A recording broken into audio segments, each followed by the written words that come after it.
하나님 말씀 우리 같이 보겠습니다. 신약성경 마태복음 16장입니다. 마태복음 16장 15절 16절 신약성경 페이지로 27페이지.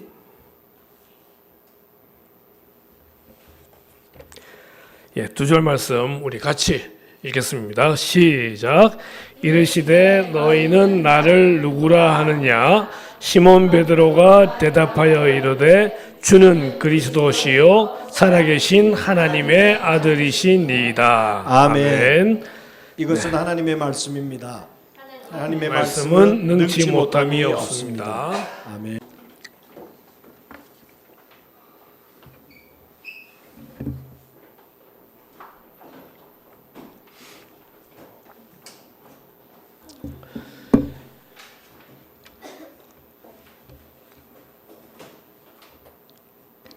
김상건 목사님이 옆에 계신 것 같은 분위기로 오늘 등장하셔가지고 처음부터 이렇게 등장하실 줄은 몰랐습니다.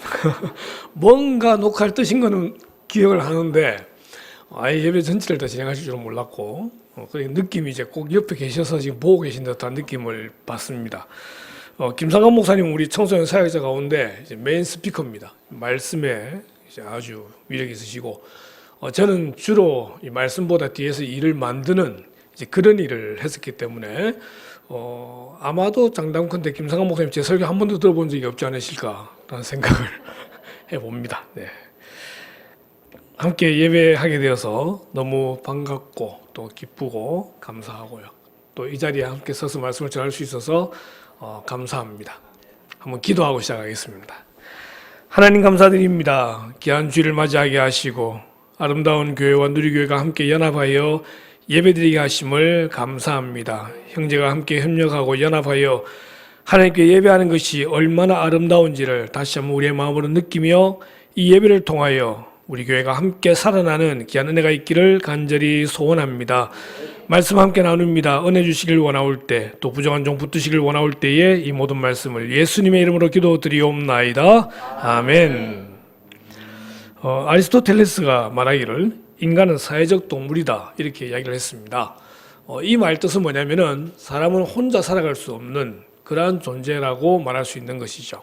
근데 또 다르게 생각해 보자고 한다면은 사람은 그 사회 안에서 누군가를 평가하고 또는 평가받는 그런 존재다라는 것을 말을 할 수도 있습니다.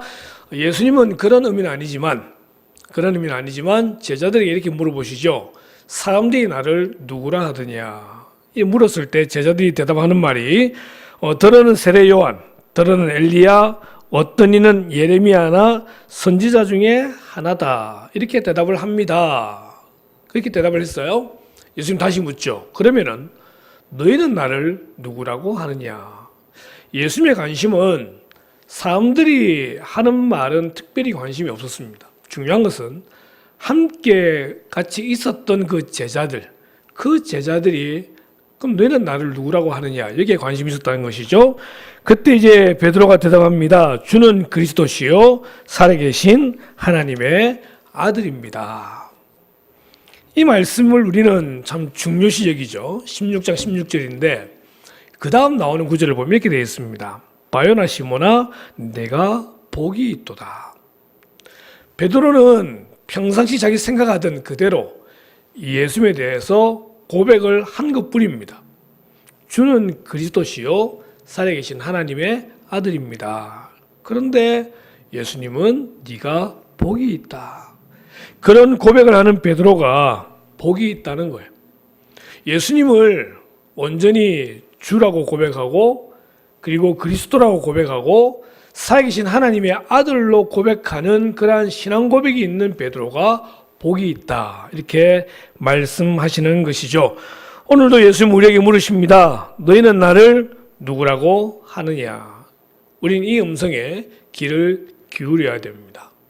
교회 오는 것도 중요하고 예배 드리는 것도 중요하고 때로는 3대 4대 믿음의 가문도 중요한데 더 중요한 것은 내가 예수님을 누구라고 고백하느냐라고 하는 것입니다. 예수님과 나와의 개인적인 관계가 형성되지 않으면 그 믿음은 바른 믿음이 아닙니다. 나이에 관계없이 또는 모든 차별 없이 개인적으로 예수님을 만나야 되고 예수님을 고백하는 것이 중요합니다. 아랫게 금요일 서울을 다녀왔습니다. 예전에 어릴 때 교회 친구들끼리 같이 한번 만나자 그래가지고 부산에 3명이 이제 서울에 올라와서 만났는데 그 친구들 중에는 그래요. 저희 같은 고등부 다닐 때에 거의 아웃사이드에 있었던 친구들도 있습니다. 그리고 대학 가면서 교회를 좀 멀리한 친구들도 있기도 하고 그렇게 되는데 남자 친구들이 결혼을 잘했어요. 믿음의 아내를 만나가지고 이제 교회에서 찬양 인도도 하고 드럼도 치고 하는 그런 이제 모습으로 변화됐더라고요. 그러면서 예전의 이야기들을 쭉 나누는 가운데에 제가 다시 한번 감사했던 것이 저는 고1 때 무척산 기도원 올라가서 예수님을 만나고 중생의 체험을 하고 고백의 경험을 하게 됩니다. 그게 이제 고1 올라갈 때였었고 그 다음에 이제 대학 갈 때에도 무척산 기도원에서 수련회 진행하는 가운데 제가 가려고 했던 받았던 비전에 대한 다시 한 번 더 답을 듣게 되었던 것이죠. 여러분 믿음은요 개인적이에요. 아버지가 장로님이고 어머니가 권사님이고 때로는 아버지가 목사님이고 한다 할지라도 믿음은 개인적이에요. 예수님은 우리 개인을 향해 물으십니다. 너는 나를 누구라고 하느냐? 우리도 베드로처럼 그런 고백을 할 수 있기를 주님의 이름으로 축원합니다. 주는 그리스도시요 살아계신 하나님의 아들. 이름은요 아주 중요합니다. 우리가 어떤 상대를 어떻게 부르느냐 참 중요한데 베드로는 이렇게 예수님을 불렀다는 것입니다. 이 가운데 오늘 우리가 살펴볼 이름은 그리스도라는 이름입니다. 주 예수 그리스도 느낌표, 이게 오늘 제목이거든요. 다 연결되어 있는 이름인데 그것을 그리스도라는 말로 다 풀어낼 수가 있다는 것입니다. 그리스도라는 이름은요 헬라어입니다.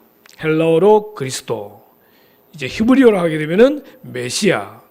이 뜻은 기름 부음을 받은 자라는 뜻입니다. 우리가 이미 다 알고 있는 내용들입니다. 구약 시대는요 3가지의 직분에게 기름을 부었습니다. 왕, 제사장, 선지자입니다. 저희 머리는 이 3가지가 순서로 기억되어 있어요. 왕, 제사장, 선지자. 그런데 설교를 준비하고 강론을 준비하다 보니까 소요리 문답에는 이게 순서가 바뀌어져 있어요. 가장 먼저 나오는 게 선지자고 2번째가 제사장이고 3번째가 왕이더라고요. 그래서 어느 순서를 따를까라고 하다가 제가 익숙한 순서가 낫겠다 싶어서 저는 왕을 먼저 소개하려고 합니다. 자, 예수님을 그리스도라고 할 때에 첫 번째로 예수님은 왕이 되십니다. 소요리 문답에는 이렇게 되어 있습니다. 그리스도께서 어떻게 왕의 직분을 행하십니까? 답으로는요, 그리스도께서 왕의 직분을 행하시는 것은 우리로 하여금 자기에게 복종하게 하시고 우리를 다스리시며 보호하시고 자기와 우리의 모든 원수를 막아 이기시는 것이다. 왕이신 예수님이 우리를 향해서 하시는 4가지가 있으신데 첫 번째는 복종하게 하시고 다스리시고 보호하시고 모든 원수를 막아 이기신다라고 말씀하고 있습니다. 예수님 우리의 왕이시기 때문에 우리는 4가지를 기억할 수 있기를 바랍니다. 예수님께서 죽음에서 부활하심으로써 2가지의 지위를 얻게 되십니다. 첫 번째 하나는 교회의 머리가 되십니다. 수많은 교회가 있지만 그 모든 교회의 머리가 되시는 분이 예수님이시다라는 것이죠. 믿지 않는 친구를 만나면 궁금한 게 있는가 봐요. 교회 주인이 누구냐는 거예요. 그래서 제가 이제 교회 담임이니까 네가 교회 주인 아이가 이라는 거죠. 그럼 나는 교회 주인 아니다. 그럼 누군데? 장로님이가. 장로도 아니다. 교회 주인은 하나님이시다. 하나님이시고 교회 머리는 예수님이시고 아무리 말해도 이해 못하지만 그렇게 말을 하는 것이죠. 예수님은 교회 머리가 되십니다. 그리고 우리의 왕이 되십니다. 예수님은 우리의 왕이 되실 뿐만 아니라 온 세상과 온 우주의 왕이 되신다는 것이죠. 그것이 우리의 믿음이자 고백입니다. 우리는 이 세상 속에 살아가는 그리스도인입니다. 이 세상에 살고 있기 때문에 세상의 권세가 어떠하며 세상의 권력이 어떠하며 그런 것들을 우리는 충분히 느끼면서 살아가고 있습니다. 때로는 교회의 권력이나 교회의 힘은 정말 아닌 것처럼 보이고 세상의 것이 너무나 강해 보이는 그런 모습을 보게 되지만 이 세상 마지막 날 우리 주님이 재림하시게 될 때에 이 세상의 모든 통치와 권력과 권세는 땅에 엎드려지게 되고 오직 주님의 영광만이 세워지게 될 것입니다. 고린도전서 15장 25절에 그가 모든 원수를 그 발 아래에 둘 때까지 반드시 왕노릇 하시리니, 모든 원수를 그 발 아래에 둘 때까지 반드시 왕노릇 하신다라고 설명하고 있죠. 그리고 그분이 통치하시게 됩니다. 이것이 천국의 개념입니다. 천국은 영토의 개념이 분명히 포함됩니다. 그러나 더 중요한 것은 통치의 개념이 있습니다. 예수님께서 다스리는 그곳이 천국입니다.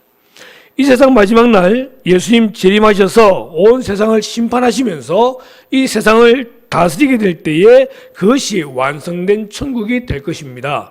우리는 그 천국을 기대하는 사람으로서 이 세상에서도 천국을 누리며 살아가야 된다는 것입니다. 우리의 마음 가운데 예수님을 왕으로 모실 때 우리의 마음이 천국이 됩니다. 우리의 가정에 예수님을 모시게 될 때에 우리의 가정이 천국이 되는 것입니다.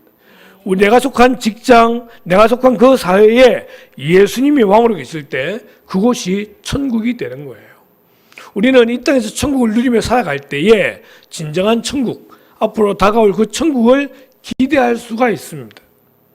저는 아버지라는 개념이 그런 줄 몰랐습니다. 어느 날 이제 찬송가를 부를 때 나의 사랑하는 책 찬송가 부르고 어머님이 들려주시던 하고 아버지 이야기를 하게 되는데 그 한 분이 하는 말이, 내 아버지는 폭력적이었기 때문에 나는 하나님 아버지라고 할 때 그 아버지에 대한 개념을 이해를 못하겠대요.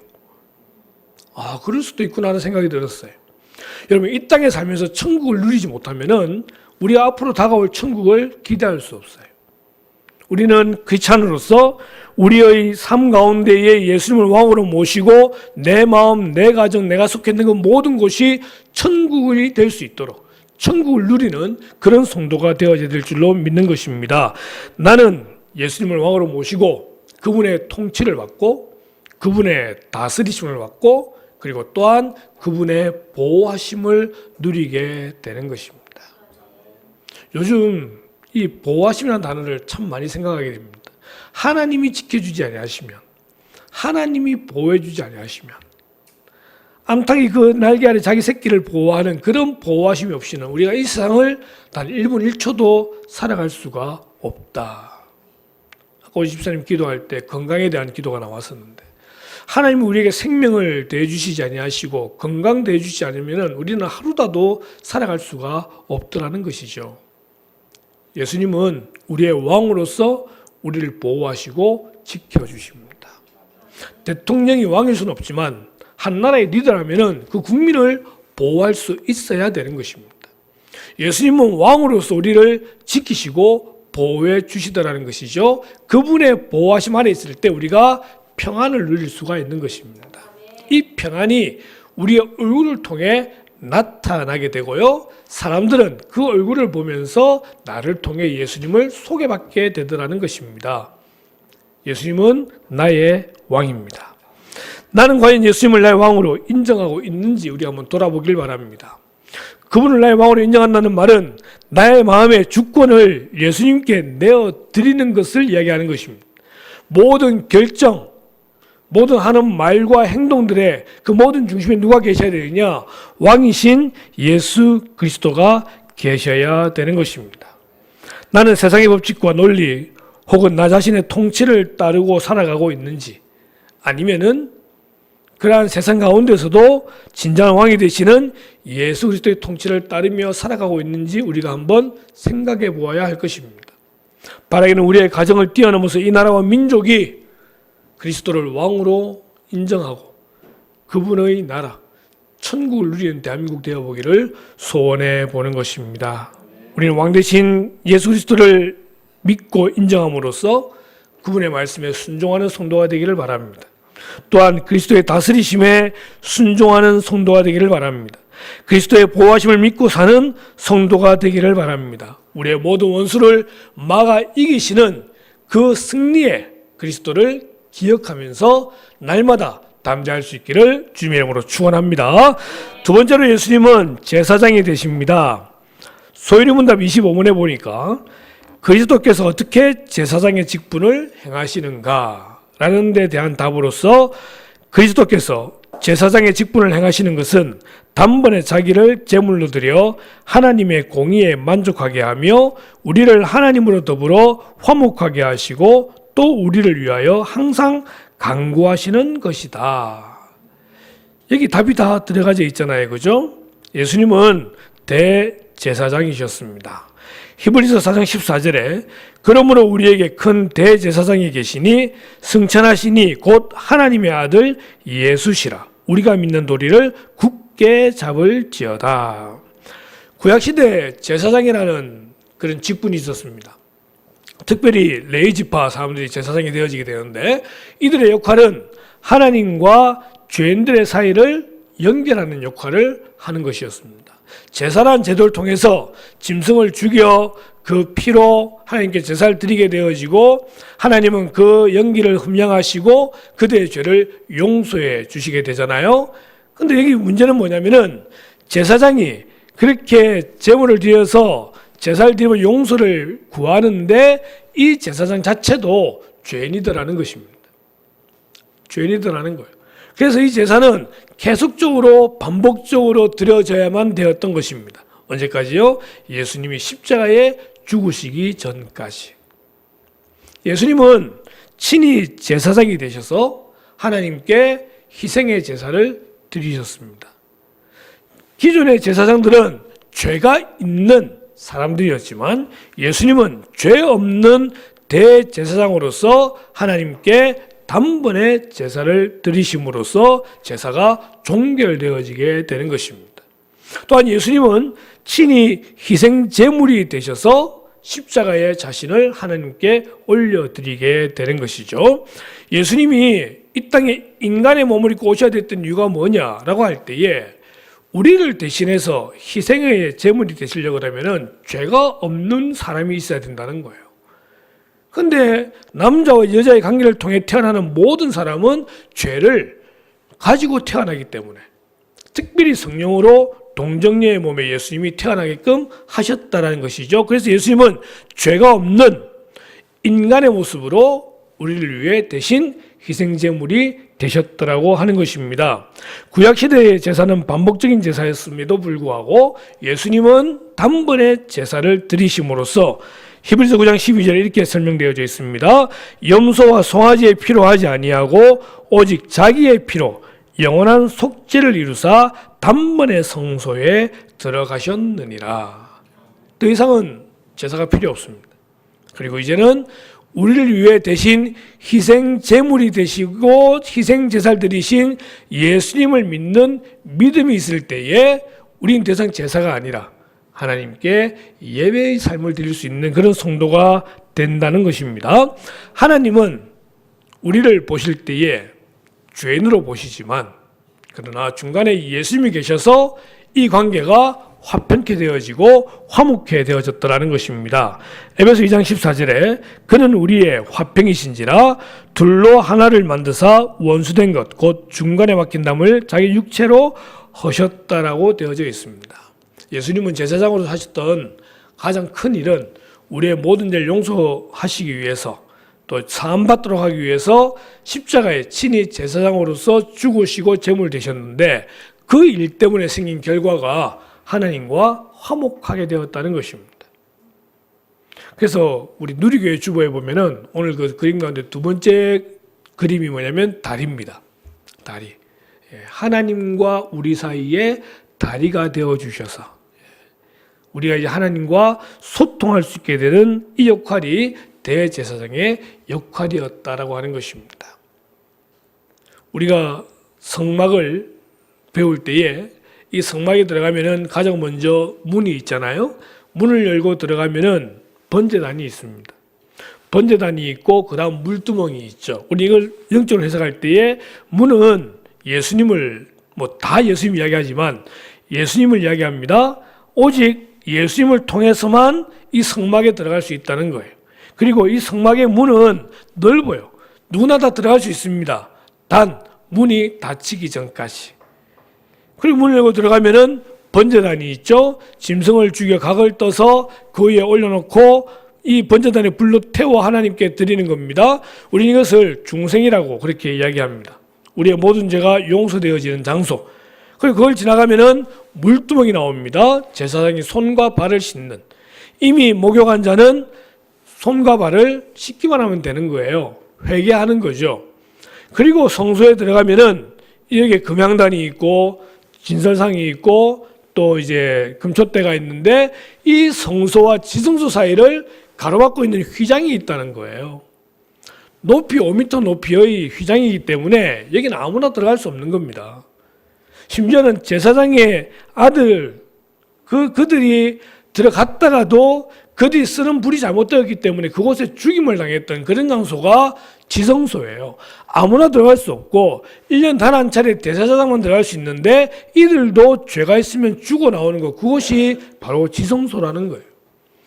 아무나 들어갈 수 없는 그곳이 예수님께서 십자가 죽으실 때에 휘장이 찢어짐으로써 이제 누구나 하나님께 나아갈 수 있는 제사장이 되어지는 거예요.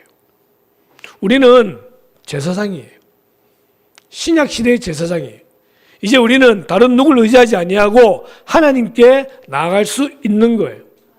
예수님이 대제사장으로서 십자가에 죽으심으로 이제 우리가 하나님께 나아갈 수 있게 되어졌는데 하나 더 나아간다면은 이제 우리도 제사장의 역할을 감당해야 된다는 것입니다. 우리도 희생의 제사를 드릴 수 있는 그런 성도가 되어져야 됩니다.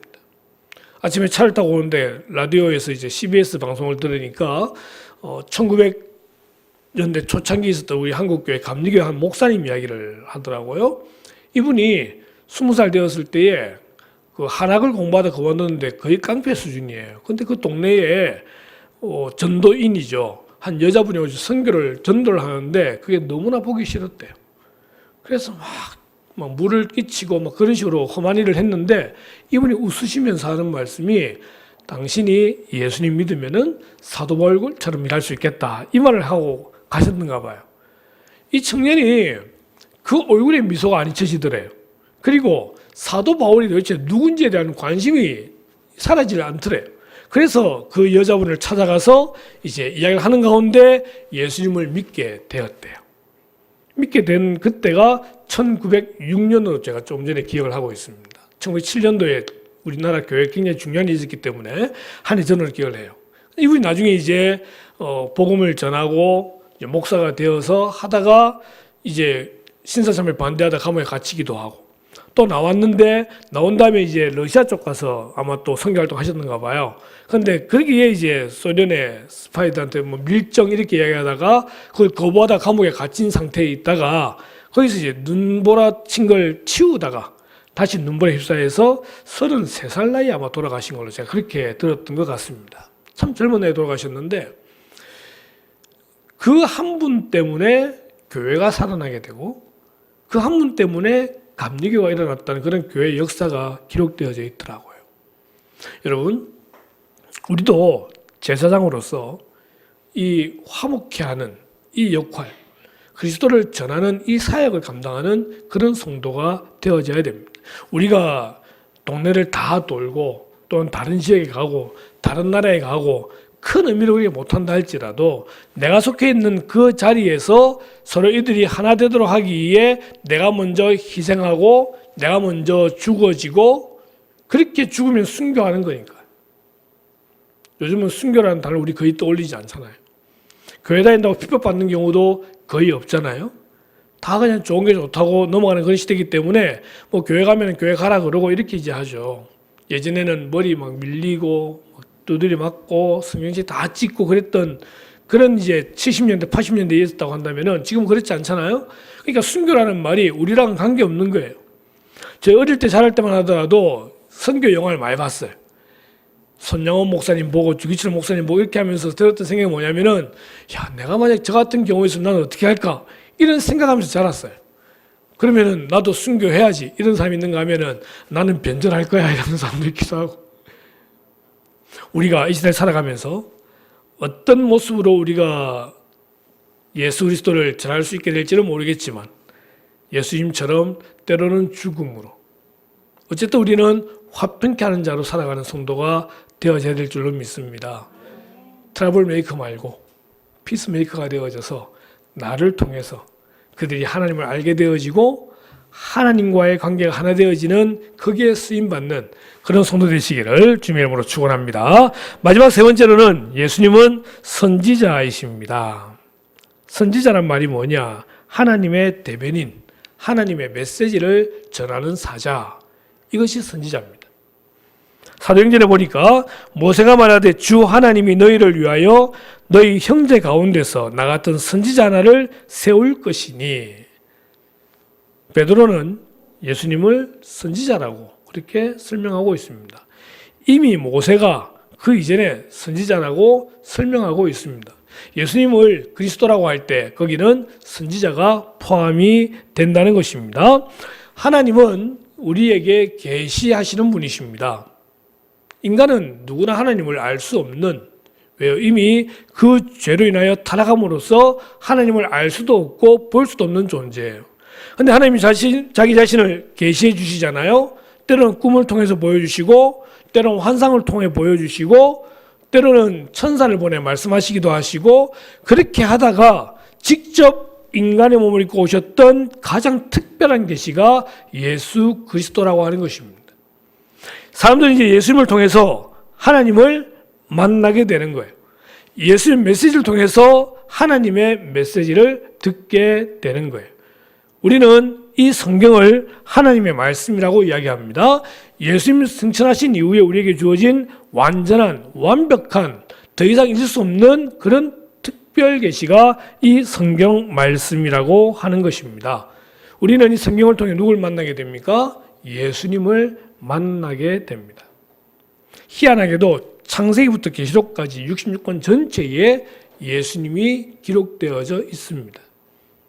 그래서 우리는 그 성경을 통해 예수님을 만나는 은혜가 있어야 되는 것이죠.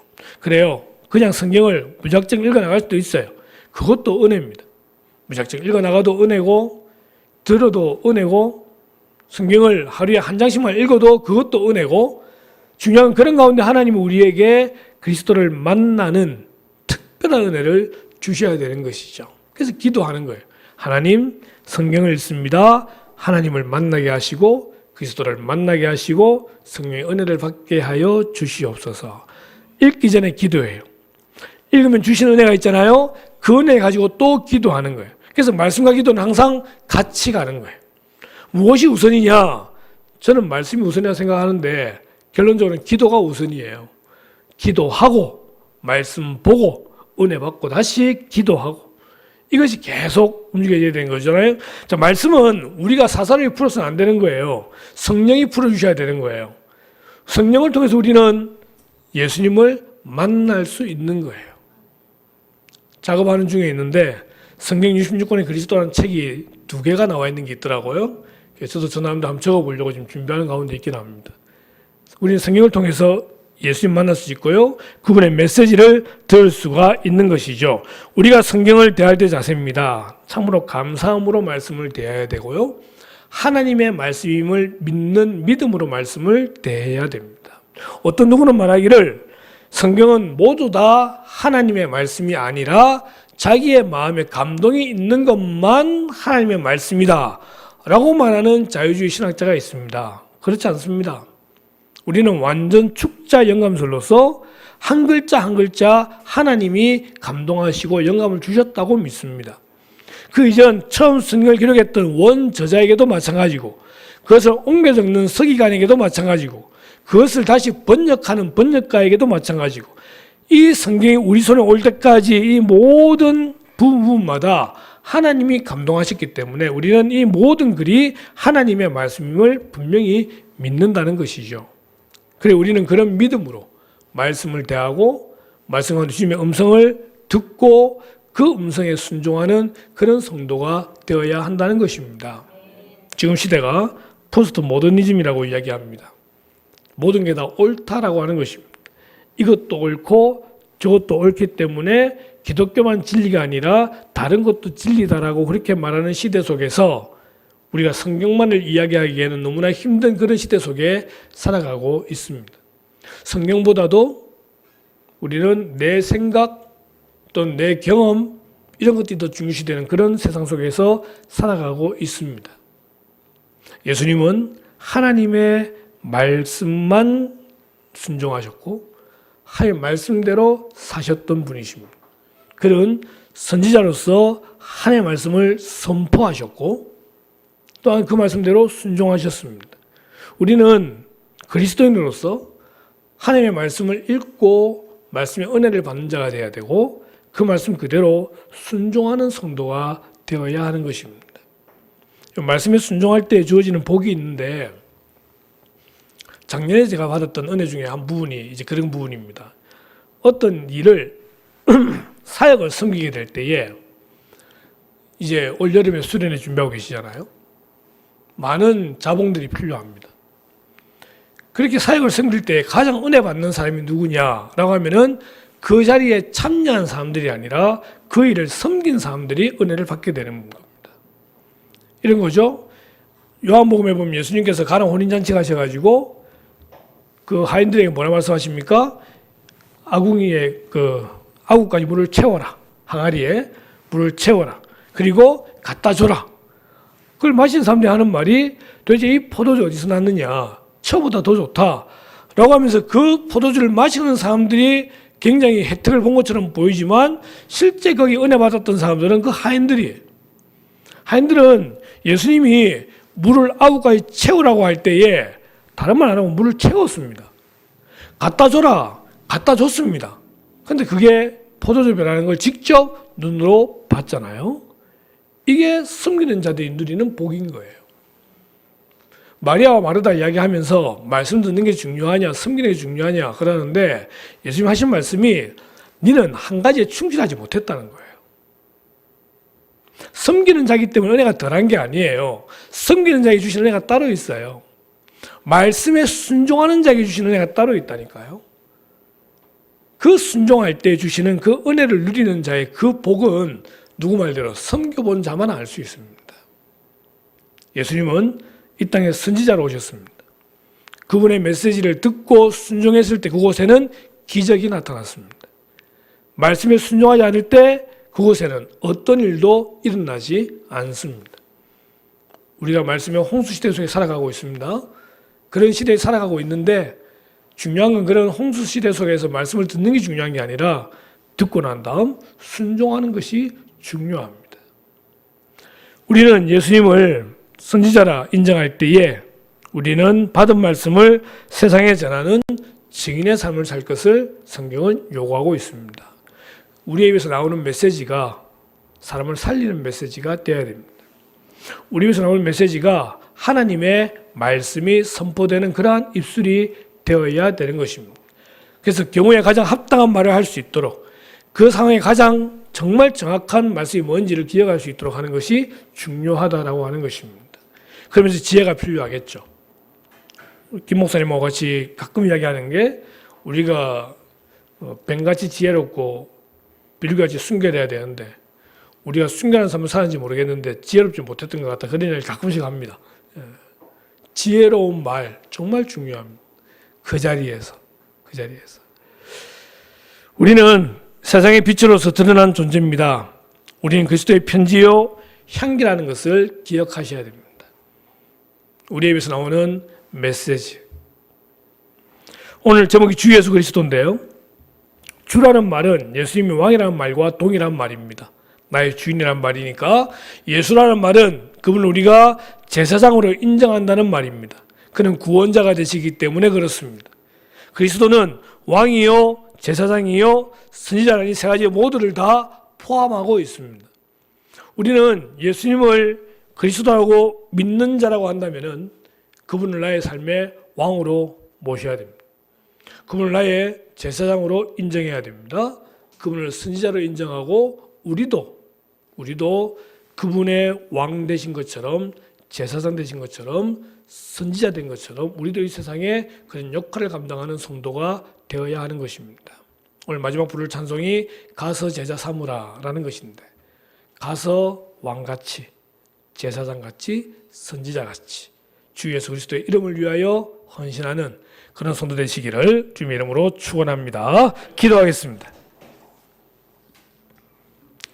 하나님, 우리에게 예수 그리스도를 보내주셔서 우리의 믿음의 대상이 되게 하시고 그분을 믿음으로 우리가 구원받은 하나님의 백성 되게 하신 것을 감사합니다. 특별히 그리스도의 이름을 통하여 왕이요 제사장이요 선지자이신 예수님을 기억하게 되는데 우리도 이 세상에 왕같은 그리스도인이 되게 하시고 제사장의 역할을 감당하는 화평케 자가 되게 하시길 원하오며 선지자로서 하나님의 말씀을 선포하는 그런 증인의 삶을 사는 저희들 되기를 간절히 소원합니다. 일평생 주 예수 그리스도의 이름을 위하여 헌신하는 복된 성도 되기를 소원하올 때에 이 모든 말씀을 예수님의 이름으로 기도드리옵나이다. 아멘.